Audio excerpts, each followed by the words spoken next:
When people commit crimes, they often think they'll never get caught. But when reality sets in and they end up in court, many struggle to cope. They cry, scream, act crazy, and throw tantrums. Today, you'll hear about the cases of 6 criminals who went viral after they appeared in court. Robert Howse was sent to prison for 5.5 years in March 2013 after being convicted of burglary and aggravated robbery. When he got out, he was 24 years old and went back to his old ways. He snuck into an elderly woman's bedroom at around midnight on September 13, 2018. When she entered her room, he jumped out and pointed a gun at her, but she screamed and then ran to the bathroom, locked the door, and hid. The next night, at around 8:30 p.m., he was in Gates Mills, Ohio. Former NFL player Joe Juravicius, who once played for the Cleveland Browns and 3 other teams, saw a light on in his barn, which had been converted into a living area. When Juravicius went into the barn to turn off the lights, Howse jumped out with a gun and demanded money. He noticed that there was a safe in the barn. He forced Juravicius to open it, then he made him lie on the ground. Howse rummaged through the safe and put a gun, alcohol, headphones, and a camera in a leather handbag. Howse wanted more and asked the ex-NFL star where the money was. Juravicius said the money was in the home. At gunpoint, Juravicius was forced to walk to the main house, but because his wife and kids were inside, he told Howse he wasn't getting in the house. Juravicius opened the door slightly and told his wife to get all the money she could find and bring it to him. She followed his instructions and handed him the money, which he gave to Howse. At that point, the wife realized they were being robbed, and she called 911. When Howse got distracted by putting the money in the leather handbag, Juravicius was able to run inside the home and lock the door behind him. Howse was busted soon after the crime thanks to a GPS ankle monitor. He was hit with a slew of charges, including aggravated burglary, aggravated robbery, and kidnapping. He accepted a plea deal on 11 counts in January 2019. When he agreed to the deal, he told the judge he understood the possible maximum sentence for each count. When he returned to court for sentencing, Juravicius addressed the court and asked the judge to impose the maximum sentence. What happened on that September night changed me, no question. He popped up from behind my barn for 30 minutes. I was terrorized. Clearly, he didn't learn his lesson and was not rehabilitated, and I'm requesting that he receive the maximum sentence allowed by law. Unfortunately, my grandmother told me a long time ago, if you have nothing nice to say about somebody, don't say it. In Your Honor, at this point, I have nothing good to say. Thank you. Thank you, sir. Howse spoke next, and he asked for leniency. The hardest felon I'm not, never will, never been. Before sentencing, Robert Howse asked for leniency, calling his crimes mistakes that he made in the throes of a drug addiction. Other than a few fights in prison, I've never hurt anybody or anything in my life. I know what I did was wrong, but I didn't shoot, assault, or kill anybody in any way and never had any intention of doing so. The judge vehemently disagreed with Howse's statements. Holding a gun to people's head and terrorizing them is not a mistake. It is a crime. When the judge handed down the sentence, Howse couldn't believe what he was hearing. 7, the kidnapping, I sentenced you to 11 years, plus 3 years for the gun. Count 8, the having a weapon while under disability, I sentenced you to 36 months. Counts 9 and 10, there are no sentences because they merged with count 5. Count 11, the disrupting public service, a felony of 4th degree, I sentenced you to 12 months. The gun specifications on counts 1, 5. Is that 43 and a half years? I don't think there's any half. 43 straight, right? Bullshit, man. Ooh, get out of here, man. Get the fuck out of here, man. Bullshit, man. Fucking bullshit, man. You fucked up, man. Bullshit, man. Thanks, Deputy. Fuck, man. Mr. Butler, ma'am, Deputy Member. He received a 43-year sentence. Now 30 years old, he is expected to be released in February 2064. Jahcolin Rodrigues is a small yet dangerous man. As 20-year-old Leonardo Tavares was inside his vehicle on May 15, 2021, in Pawtucket, Rhode Island, a vehicle pulled up. Rodrigues was in that vehicle, and he stuck his arm out the window and started shooting. Tavares was hit multiple times. He was rushed to the hospital, where he succumbed to his injuries. 3 weeks after the crime, authorities arrested Rodrigues and 30-year-old Todd Alicea and charged both of them with murder. Authorities said the shooting was the result of a gang feud. Rodrigues elected not to go to trial, and in August 2024, he pleaded guilty to first-degree murder and discharging a firearm from a motor vehicle. He returned to court on September 9, 2025, for his sentencing hearing. Members of the victim's family spoke. They described Leo as a loving and loyal person who put his family, especially his mother and son, first. If you were part of his life, he would do everything in his power to make sure you were good. But the grief goes beyond Leo's family, into the entire Cape Verdean community. He didn't just break one heart, he broke many. There's a saying that all Cape Verdeans are related. So the defendant, he didn't just hurt Leo's family, he hurt his own family as well. Rodrigues addressed the court and spoke of his regret. I'm sorry beyond my words. I wish this never happened. If I could go back and change the hand of time, I would. And I just apologize. Rodrigues was sentenced to life in prison with the possibility of parole for the murder, plus a consecutive 20 years for discharging a firearm from a motor vehicle. The judge encouraged him to work on himself while incarcerated, saying, "It's up to you to make some good out of this horrible tragedy." As of September 2025, Alicea's case is still unresolved. 2 people were out delivering food in Boston, Massachusetts on the night of September 2, 2025. They pulled up to a home at around 10:30 p.m. and parked in front of another car. For unknown reasons, the person inside that vehicle, who was later identified as 45-year-old Byron Alexander, became upset. As he moved his vehicle, he honked the horn. When the 2 food delivery drivers drove off, Alexander allegedly followed them and tried to hit their car. When both cars were stopped at a red light, Alexander allegedly escalated things by exiting his vehicle and making threats to shoot the food delivery drivers. Police say at some point, Alexander pulled out a knife and stabbed the other driver multiple times before fleeing. Alexander's vehicle was spotted shortly after the incident, and he was arrested. The wounded man called for help and was taken to the hospital and is expected to survive. Alexander went to court the next day, facing charges of assault and battery with a dangerous weapon. His attorney claimed the stabbing was self-defense. He was not the aggressor. The other fellow was the aggressor. He was simply trying to defend himself.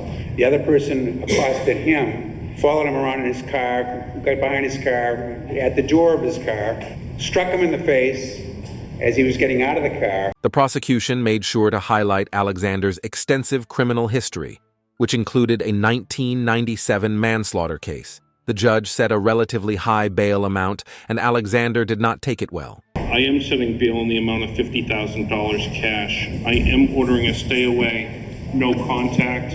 This was the scene inside a Boston municipal courtroom on Wednesday when the man accused of stabbing another driver during a road rage incident collapsed, forcing the court into a recess. All right, everyone step out the hallway. The 45-year-old is expected to return to court on September 30th.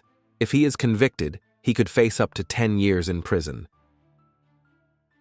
Kathryn Restelli was living in Temecula, California, with her husband Matthew and their children. She left him in June 2024 and took the kids, moving in with her mother, Tracy Grist, in American Fork, Utah. Rather than getting a divorce, Kathryn allegedly plotted with her mother and her brother, Kevin Ellis, to lure Matthew to Utah so they could kill him. She convinced Matthew she wanted to reconcile, but claimed she couldn't rent a car and drive back to Temecula by herself. She persuaded him to come and get her. She ensured he drove a specific vehicle that she knew had an Apple AirTag device installed in it. When he arrived in American Fork on July 12, 2024, Kathryn told him to walk in through the open front door of her mother's residence. He followed her instructions, and as soon as he stepped inside, Ellis allegedly shot him 7 times. Kathryn was upstairs with their 2 kids during the deranged plot. Once Matthew was dead, a knife was placed in his right hand, and Grist called 911. When authorities arrived, Ellis claimed that Matthew barged in unannounced with a knife, so he shot him in self-defense. Despite his claims, Ellis was arrested at the scene. The plot started falling apart right away as authorities felt the knife had been placed in Matthew's hand. They later learned Matthew was left-handed, which further supported their theory. An autopsy revealed he was shot in the right wrist. Investigators say that he wouldn't have been able to grip that knife after his wrist was hit. Ellis was charged with murder, but police weren't done investigating. They gained access to Kathryn's and her mother's messages, as well as their internet search histories. Investigators observed that Kathryn was communicating with Matthew throughout his trip. They also saw that the trio was monitoring the progress of his drive. Detectives also learned that Kathryn told a friend that Ellis retrieved the gun from a safe in the garage after Matthew arrived. Investigators didn't feel this story matched the timeline of events. Another friend came forward and told police that when she offered Kathryn her condolences about the death of her husband, Kathryn replied, "It's okay, I'm happy." Another friend revealed to detectives that 4 days after the murder, Kathryn was getting ready for a date and told her she never had any intention of returning back to California or getting back together with Matt. The evidence against Kathryn and her mother was overwhelming, and both were arrested on October 29, 2024. Both were charged with conspiracy to commit murder, obstruction of justice, and 2 counts of domestic violence in the presence of a child. Prosecutors later hit both ladies with murder charges. Kathryn pled guilty to second-degree murder, second-degree conspiracy to commit murder, and discharging a firearm on July 16, 2025. She returned to court for sentencing on September 9th. She listened as Matthew's younger brother attacked her character and callous betrayal of her kids and the rest of the Restelli family. It's my understanding that Kathryn may get up and speak today. Maybe she will, maybe she won't. But if she does, I already know the script. Because remember, Kathryn, I see through you and I always have. You are transparent. She'll stand here loaded with emotion, not for Matt, but for herself. She will cry, not because of what she did, but because she got caught. She'll talk about her children, the pain she caused them, how much she misses them and wants to see them. I call bullshit. Kathryn spent most of her children's childhood abusing and neglecting them, getting high in the camper while her kids raised themselves on iPads. Matt would have taken a bullet for you, but not in his wildest dreams would Matt have thought that bullet would come from you. You tormented Matt, spreading your legs just like your prostitute mother for every man willing. No cooking, no cleaning, no job, just sucking the life out of Matt. Kathryn Ellis is a murderer, a fraud, a parasite. She failed as a wife, she failed as a mother, she failed as a human being. She is not forgiven, not today, not ever. The only time I will think of her again is at the parole hearing. And when that day comes, I'll be there to make sure she never sees daylight again. Next, Matthew's mother spoke of the heartbreak she felt losing her son. You have interrupted my golden years with tragedy, which makes them not so golden anymore. This hurt has rocked me to my core and made me physically sick. It is hard to believe that a person chooses to ruin multiple lives by committing a ruthless murder. Your self-absorbed behavior ripped my heart out. I will never be the same. Kate, you took my life to an unfathomable, hurtful low. You took Matt and all his gifts away from us.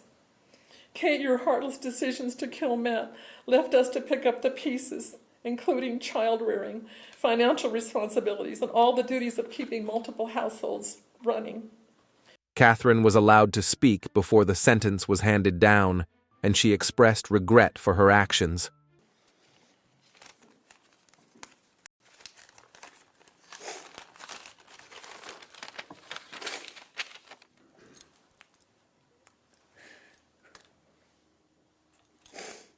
I'm so very deeply sorry for the pain that I've caused. I understand that my apology will never be enough to heal the hurt that Matt's death has caused and continues to cause. He didn't deserve it. If I had the power to bring him back, I would. I know that my actions directly caused Matt's death. And for my part, I realized the devastation I caused. I didn't think about the pain it would cause. My heart breaks for his children, his family, his friends, and his community. At this point, the least I could do is speak the truth on what happened to give Matt and his family the justice they deserve. The judge had the last word, but before he sentenced her, he called her out for what she did to her kids. Ms. Restelli, what struck me in the numerous statements in your letters of support that I received was that you quote-unquote loved your children. That's simply not true. Your selfish actions show that you didn't love your children at all. You made them victims. And let me be clear, your children are victims of your actions. They'll be lifetime victims of your actions, and they deserve to grow up without you in their lives. He then issued an order to keep her away from them. I am going to enter a continuous protective order. That means you can have no contact with your children directly or indirectly. And if you violate that, new felony charges can be brought against you. By statute, the presumption is that they would run consecutive to your current sentence.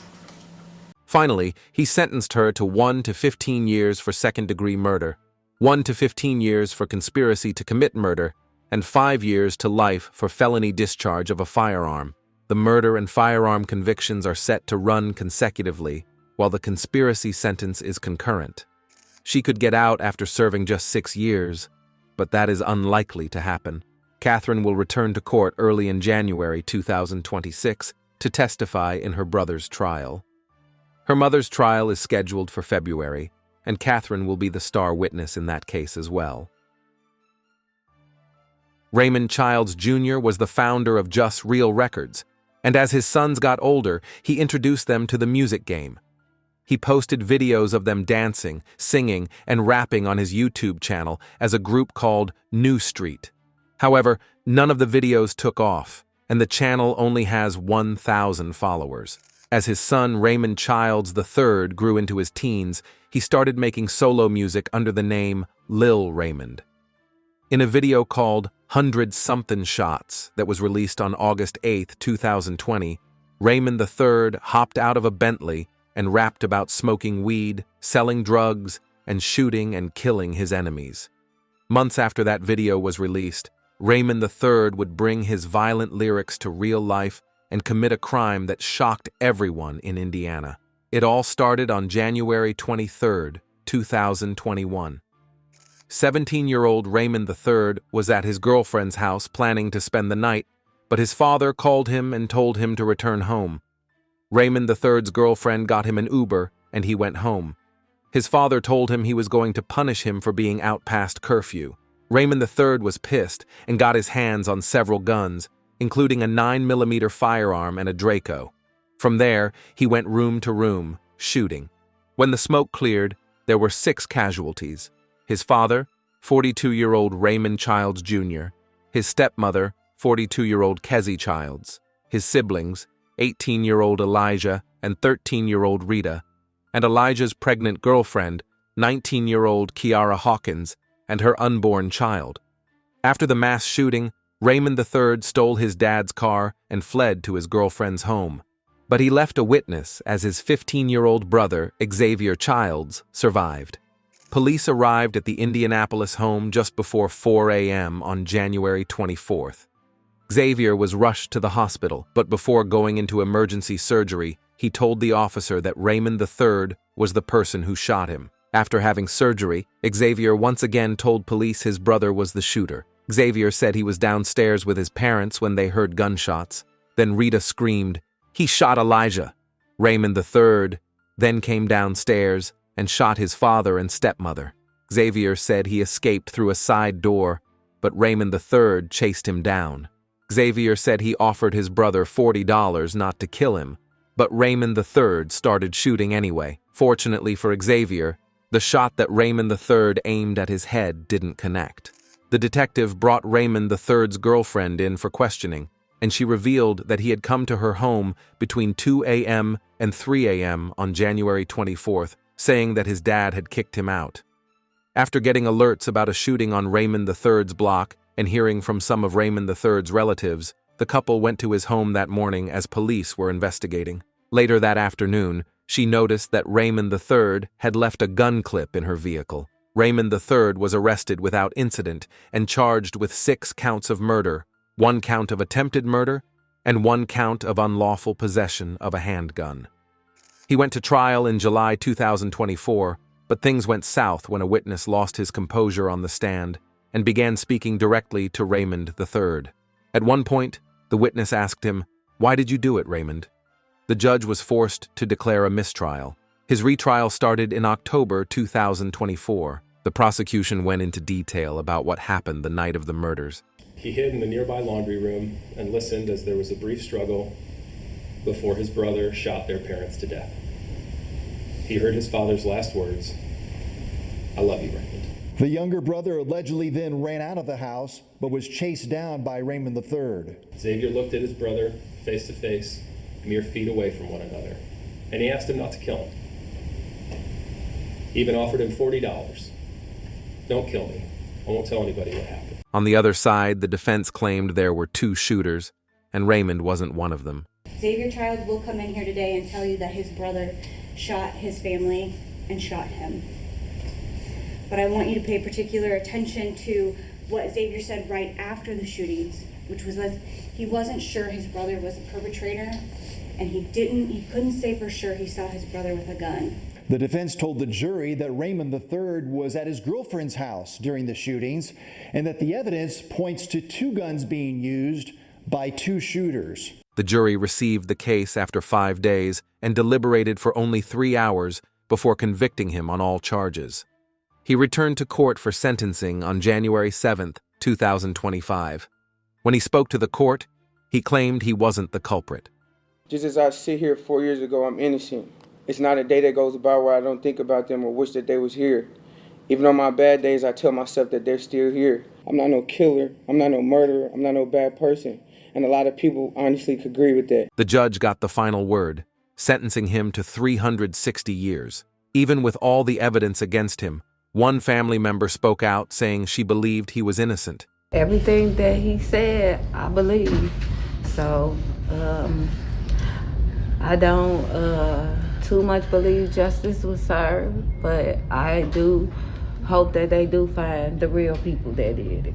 Childs, who is now 21 years old, is locked up in Pendleton Correctional Facility in Pendleton, Indiana, with a release date set for January 26, 2291.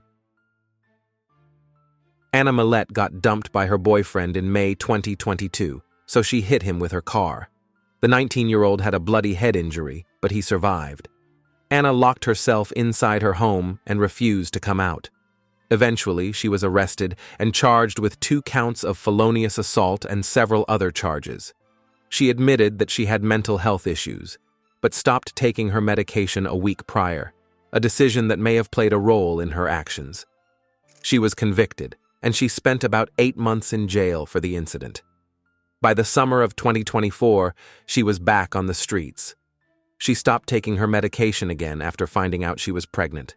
3 months later, she once again used a vehicle as a weapon.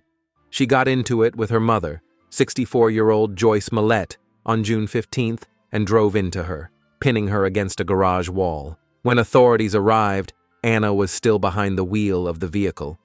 They tried to remove her, but she refused to comply. Then, she threw it into reverse and fled. Her actions caused minor injuries to 2 officers. She was chased and eventually crashed the vehicle. She was tased, taken into custody, and sent to the hospital for injuries that she sustained in the crash. Meanwhile, her mother was pronounced dead at the hospital. Anna was facing murder charges, and the boyfriend she ran over in 2022 spoke to the media.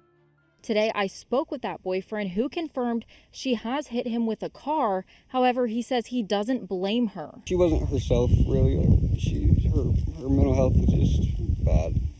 It wasn't really don't know. I didn't take it to heart too much.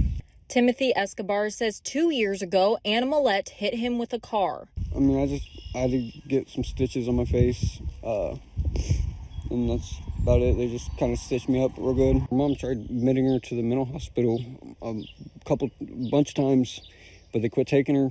And when there's clearly something wrong, she's seeing stuff and hearing stuff. Escobar says he spoke with her the night before she allegedly killed her mom. And did you notice anything was off? No, she's definitely something off. She's been off for the past 2 months. Escobar says if Milette would have had proper treatment for her mental health, her mom might still be alive. No, it didn't have to happen at all. No, definitely not. Shouldn't have happened. Escobar says anybody who knows Anna would know what happened on Saturday is not who she really is. She's not a bad person. Just, I don't know. Mental health is a bad thing. He's lost it. After being discharged from the hospital and getting booked into the Claremont County Jail, Anna had her first court appearance. Her bail amount was set extremely high because she had tried to escape from the hospital. From the crashed motor vehicle and from the hospital as well. Given all of that, Your Honor, I would submit that a $5 million bond would be appropriate in this case. All right, so that's Milette in court as prosecutors are talking about her likelihood to flee the area if she's let out on bond. So she appears to be screaming, "I can't walk." Well, despite that, bond was still set at $5 million for the woman accused of using her car to run down and kill her own mother. Due to a history of mental health issues, she was ordered to have a psychiatric evaluation. 3 weeks after killing her mother, a judge ruled her incompetent to stand trial. He said that in her mental state, she didn't understand the nature and objective of the proceedings against her, which prevented her from meaningfully assisting her defense. She was sent to Summit Behavioral Health Care for treatment. Once she got better, she pleaded guilty to involuntary manslaughter and felonious assault. At her sentencing on August 19, 2025, she was much calmer. Her defense attorney, Julie Peterson, spoke of her improvements after she was sent to Summit Behavioral Health Care. Peterson told the judge that treatment would be a better option than a long prison sentence. When Ms. Milette's engaged in treatment, she is a safe and healthy individual. A long period of incarceration will punish her, but it will also punish her family. Ms. Milette's family, the victims in this case, are supportive of her request for a lesser period of incarceration that will enable her to be released and engage in the type of mental health treatment that she truly needs. Her father blamed mental illness for her actions. He wanted his daughter to receive help for her problems rather than get locked up for decades. We do not view Anna as a criminal, but rather as an individual who desperately needs the help that a failing system has not provided. As you considering her sentencing today, I implore you to recognize this and to provide Anna with the opportunity to receive the qualified mental health care she so desperately needs instead of an extended prison sentence. Our family grieves for both Joyce and Anna in this tragedy, and we respectfully ask for your compassionate consideration in your decision today. Prosecutors said she has a high chance of reoffending because she commits a violent offense whenever she is off her medication. Anna had her chance to address the court next. First, I'd like to say I have lots of remorse for what happened and regret what happened. Never again will I commit any crime. Losing my mom was the worst thing that ever happened to me, and I cry daily. I love my mom dearly. At the time of the events, I was suicidal and in psychosis. This was a horrible accident. This event has deeply affected me, and I had a major wake-up call that I need to take care of my mental health and make better decisions.